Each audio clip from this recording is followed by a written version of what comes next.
Have you been following a spiritual path, or maybe even been a really devoted spiritual practitioner in whatever form that's been, yoga, meditation, self inquiry, or the path of love,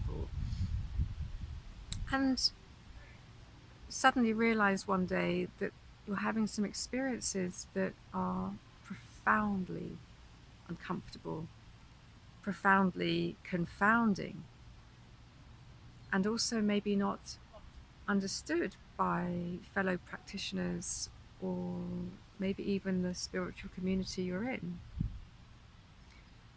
This is not an uncommon experience for several reasons.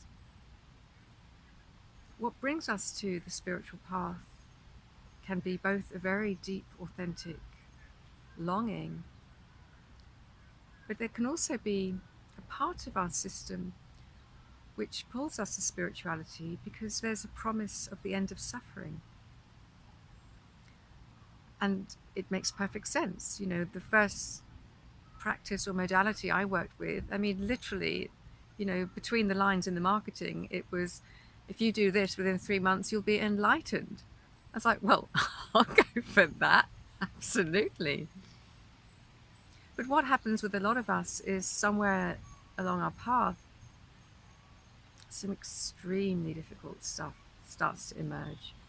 Maybe in our thinking, in our behaviors, or just feelings and sensations in the body that are profoundly uncomfortable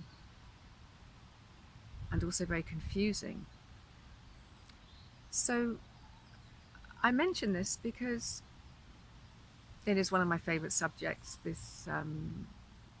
path of spirituality and the role of trauma awareness in spirituality.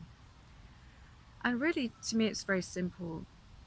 Spirituality, as many of us practice it, is just perfect and beautiful, and we have to literally follow our hearts, the calling that's within us.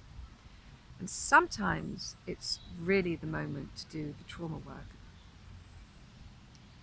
And for some of us, simply trying to continue doing the spiritual path in a kind of way of doing, or it'll just go, you just got to sit through it, that can also be extremely re-traumatizing.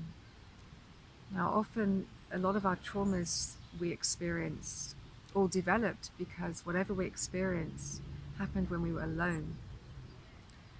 And ironically, we can re-experience this aloneness when these traumas re-emerge, even when we're in these seemingly very high states or in communities where there's a very high consciousness. So this is experienced by many people. I've witnessed it in many, including myself. And this is really just an invitation that there are really times when it's necessary to do the trauma work. And that trauma work has actually been, well, the trauma itself has sort of come to the surface because of the spiritual work we've been doing, most likely.